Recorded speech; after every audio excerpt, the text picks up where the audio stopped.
Yeah, this is Big Guy. You want me to review a movie? What's the movie called? Argo? What's that about? It's a fake movie?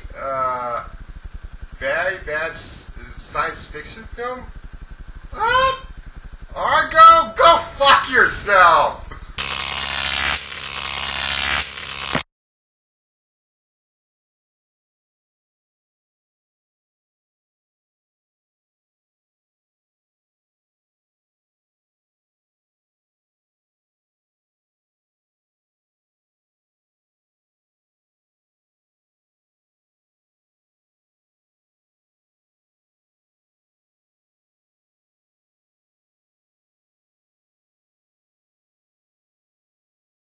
Argo, the new movie directed by Ben Affleck. In reference to that opening, I didn't do that opening to say that this is a bad movie. That is an actual line from the movie. Argo, go fuck yourself. This is actually a great movie. It is a very, very good movie. I am very impressed with Ben Affleck. I understand he's directed 3 movies, and only 2 of the 3 movies that he has directed I have seen. This movie and The Town. I did not see Gone Baby Gone. That was the first movie he directed. I actually missed that film, but I'm going to try to rent that. I hear it's a very good film.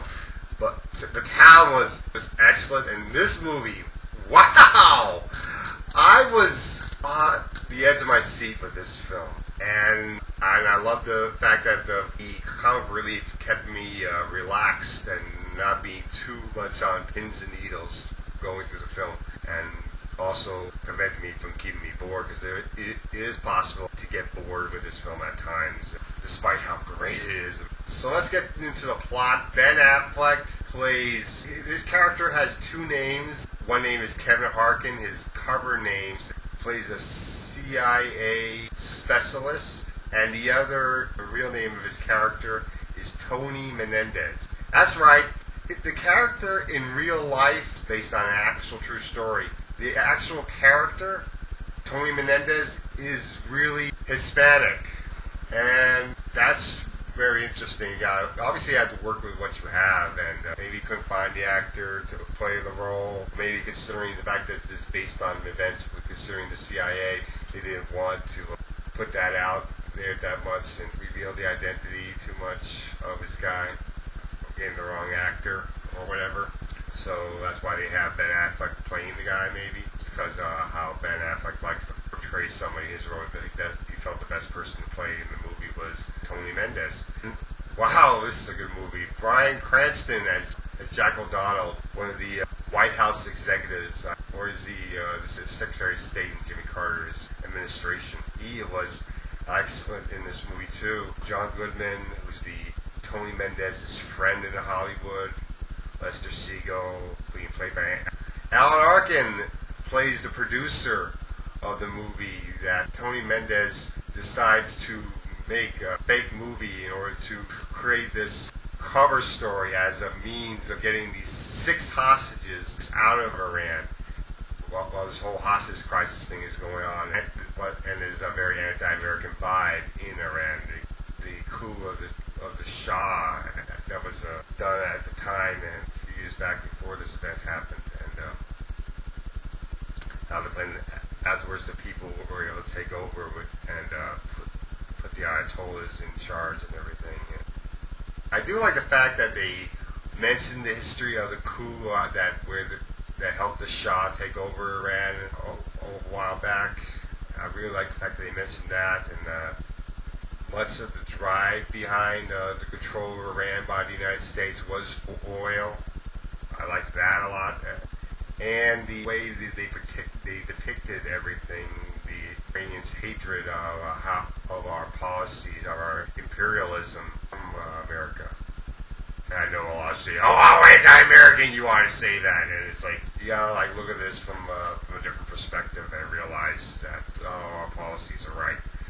But despite that, the whole point is just to get these hostages out and get them back to America and safely. It's really good how this cover story is done, and suspense that are these hostages are going to get out of Iran or not, and you're like on the pins and needles, worrying that whether or not they're going to get out or not, and it is so riveting. It's so suspenseful, and yes, it can get boring at times. There were a couple moments in the movie where I actually felt the drag, I actually felt the length of the film. But because of the comic relief and because of the suspense, I was able to actually feel like I was back in 1980. And even though I was a child at this time, probably didn't remember these events. I remember the hairstyles, I remember the music, I remember the way people look, and this movie, the cinematography really gives you this feel of 1980. You really feel it. You really feel the atmosphere and everything. So I was really impressed with this movie. I mean, all the actors do a great job. The lines are great. If I'm making a fake movie, it's gonna be a fake hit. Or John Goodman saying, "So you want to come to Hollywood and act like a big shot, man, not knowing anything of what's going on?" Ben Affleck saying, "Yeah, you'll fit right in." Or Bryan Cranston saying, "This is the best bad idea we've had by far." A lot of lines like that, and the line that's obviously not in the trailer, "Argo, go fuck yourself." Lines like that really break the tension, really keep you from being on edge through the whole film, and because that really keeps the audience relaxed. And you need comic relief in a movie like this. It really keeps the good balance of tension and everything with the drama. And the actors that played the hostages, they all did a great job. There are too many actors to mention within that retrospect. So I would definitely recommend to see this movie, and of course I have to rate it. I'll give this movie a 9.5. I definitely recommend Argo. I definitely believe it'll be among Oscar nominees, and Best Director for Ben Affleck, maybe Best Supporting Actor Bryan Cranston, or maybe even Alan Arkin. And that's my review of Argo.